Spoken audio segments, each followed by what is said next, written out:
Come on, Snake.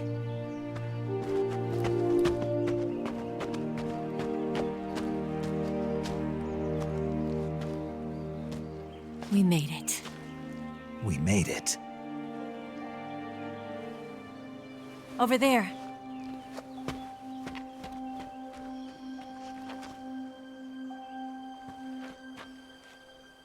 It's the boss, isn't it? I'll go get the wig ready to take off. Right. I'll leave you two alone. But come back in one piece, okay?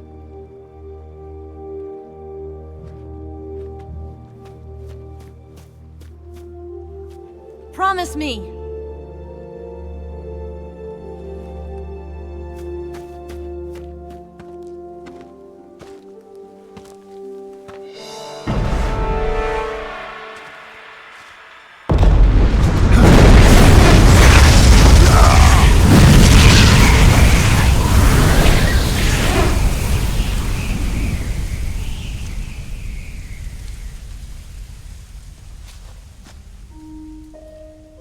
Life's end.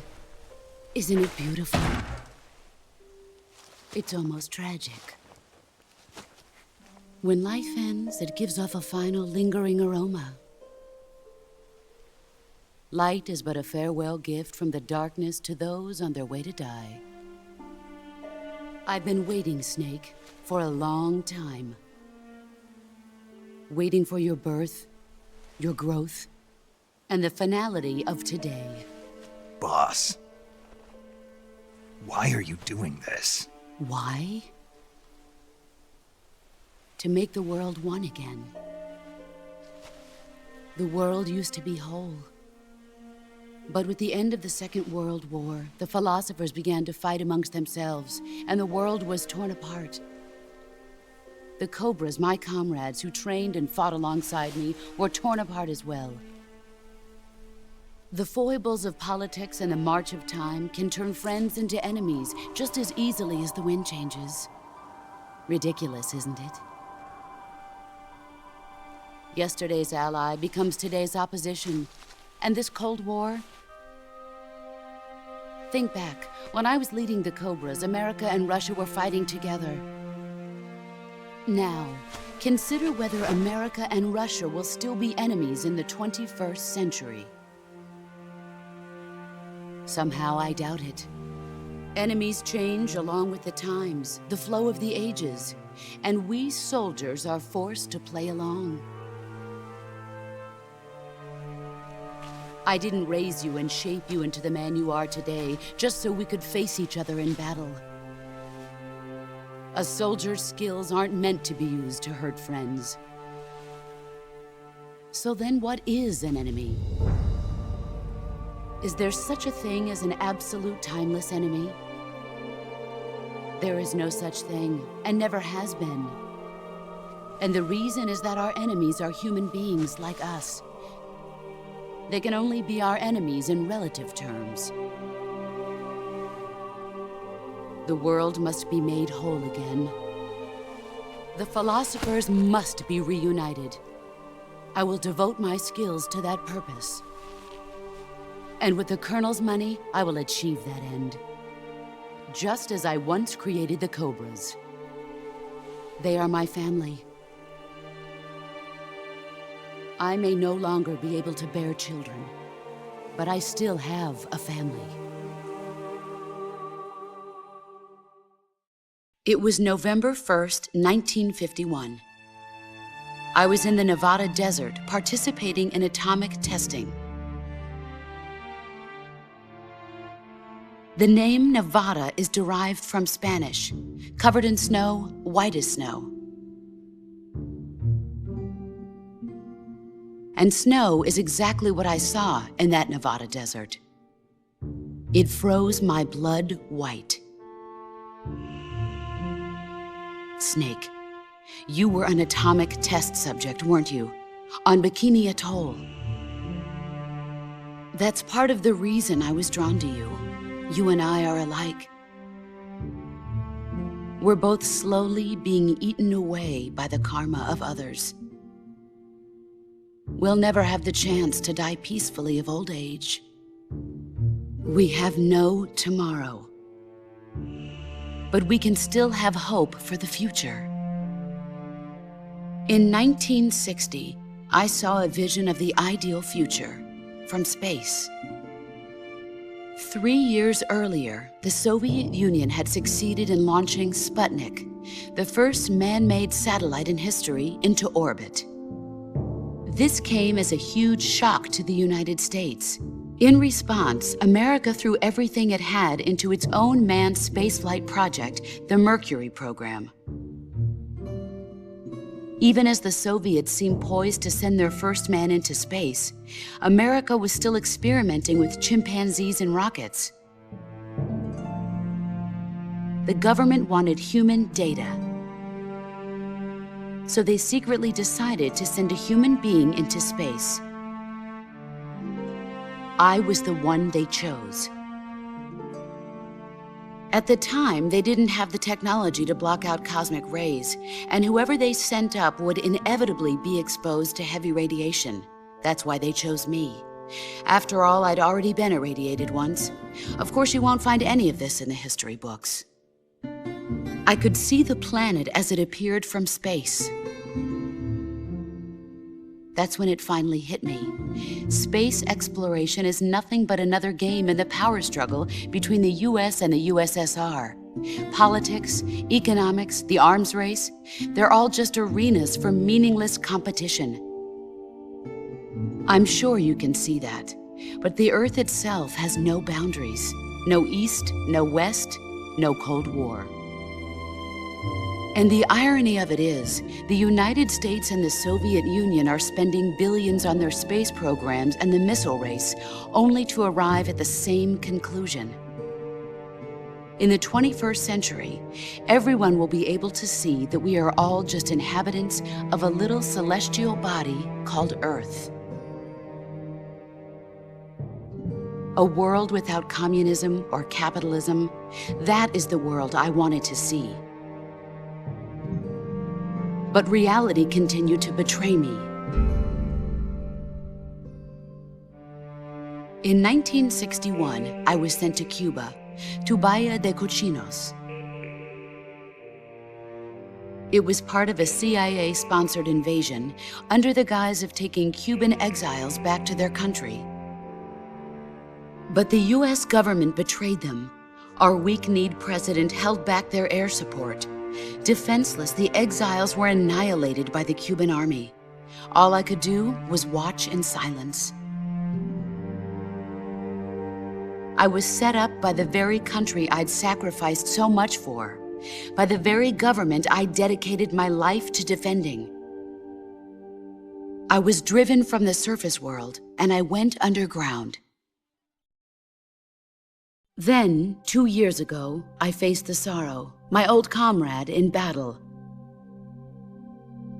He was my friend. But one of us had to die. I was left with no choice. The sorrow gave his life for me. There is no enmity between us. One must live, and one must die. That was the mission. The ones who gave me that mission were the philosophers. Early in the 20th century, the true holders of power in the United States, the Republic of China, and the newly formed Soviet Union gathered together in a secret meeting that would later be known as the Wise Men's Committee. The secret pact they formed there marked the beginning of the philosophers. But the last of the original members died in the 1930s.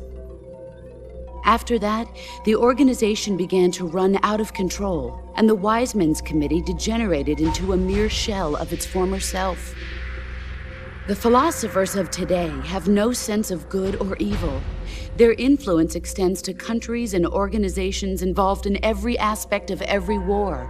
They have become war itself. That's how they operate.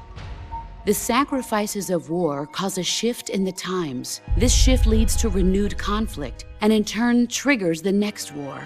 Like a nuclear chain reaction, each conflict sparks countless others, forming an endless spiral that will continue on for eternity. Do you understand what I'm saying, Snake? By consuming me and you, the philosophers intend to keep that cycle going forever. It was my father who explained all of this to me. He was one of them. You see, I am the last remaining child of the philosophers. But after he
revealed the truth, my father was killed by that same shapeless, formless organization.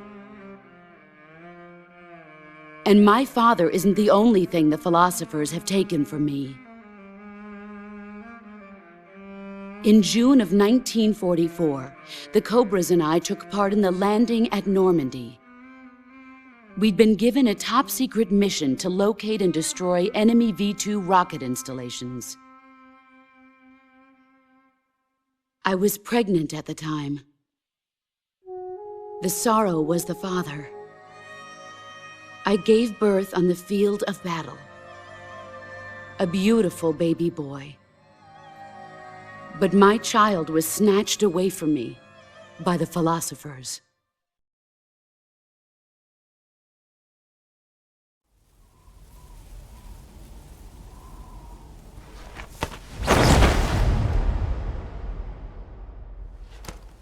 Look at this scar.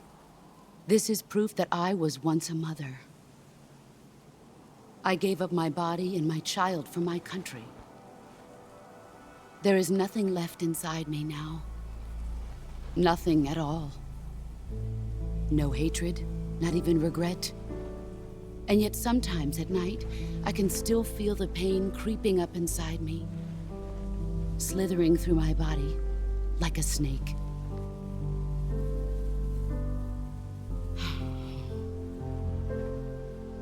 I've never talked this much about myself before. Thanks. Thanks for listening to me.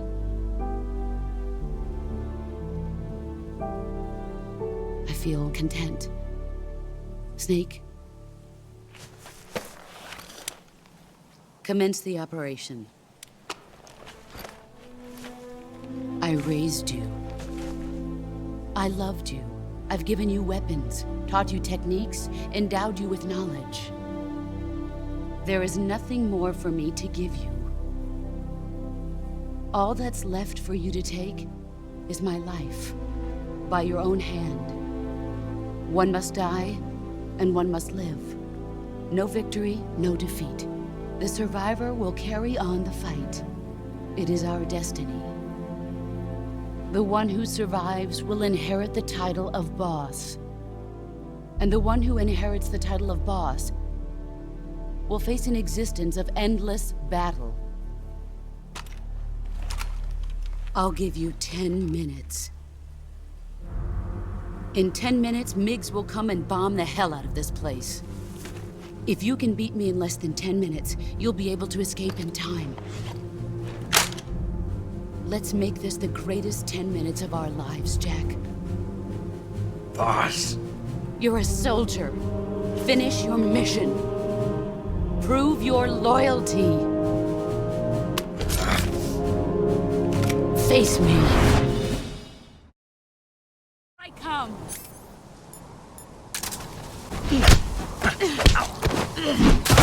Pathetic.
Is that all you've got?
that all you got?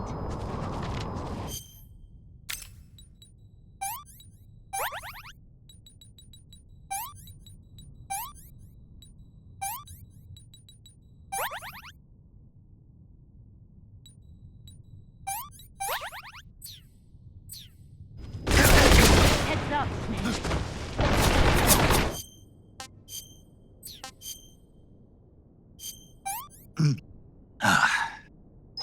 That's damn good.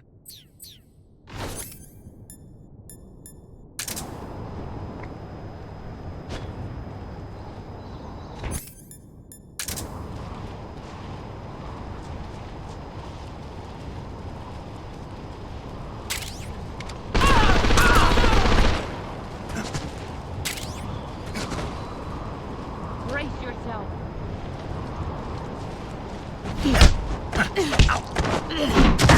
Nice try.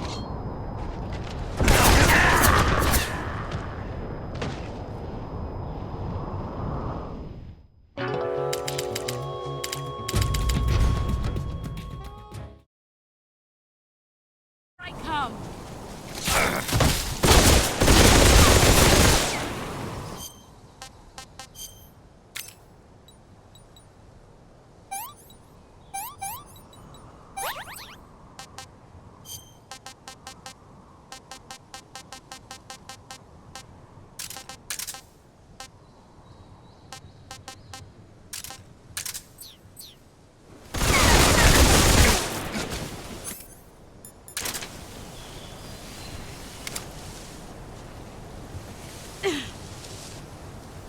Where did you go?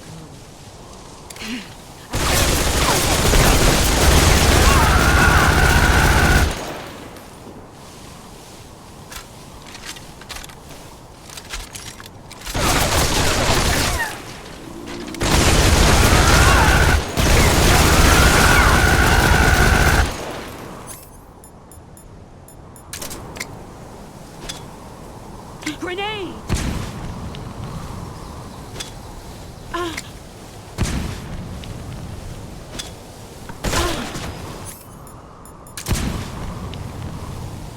Here I come!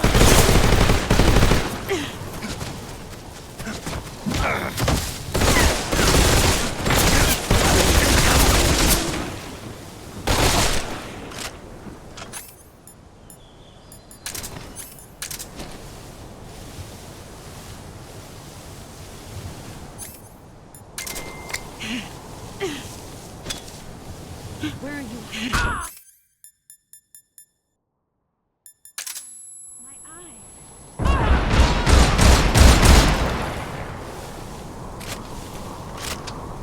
You've gotten stronger.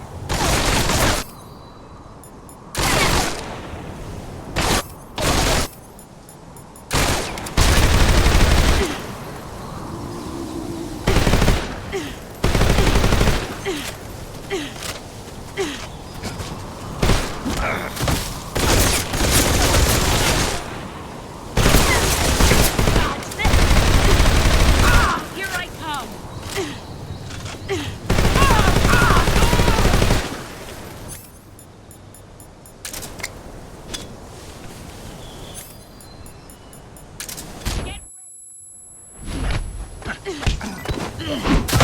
Nice try.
Take this.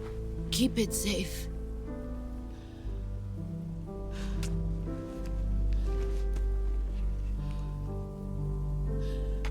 It's our only hope.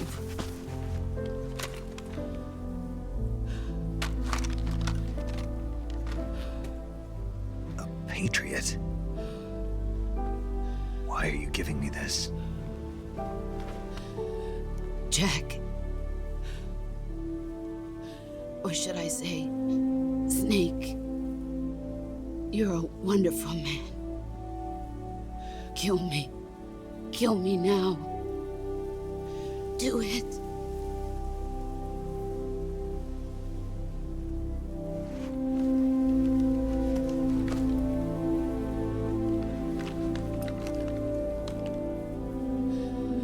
There's only room for one boss and one snake.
Ready to go, Snake?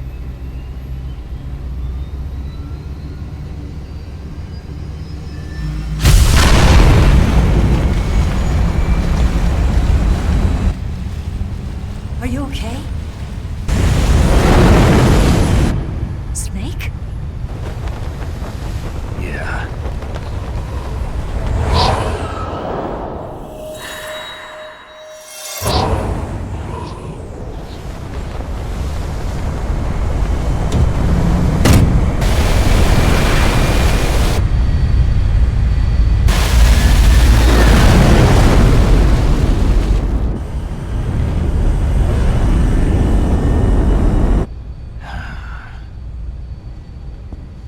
I told you you could trust me.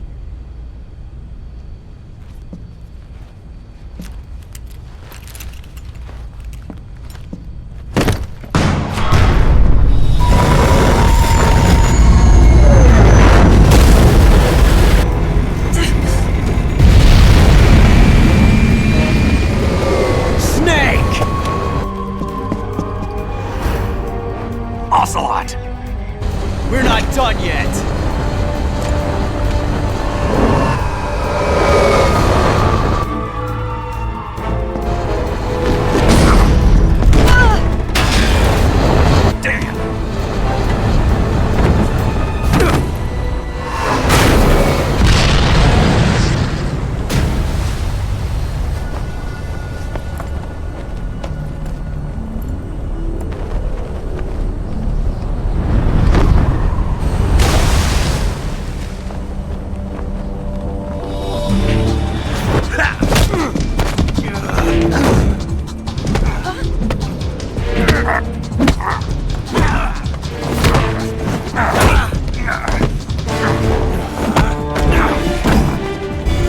Too heavy!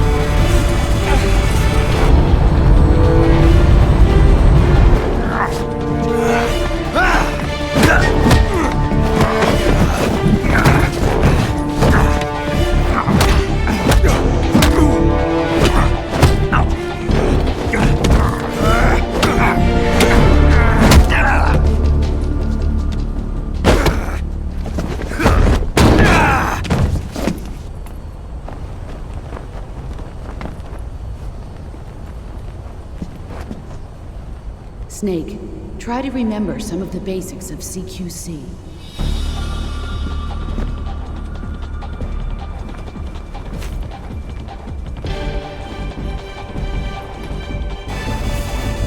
Not good!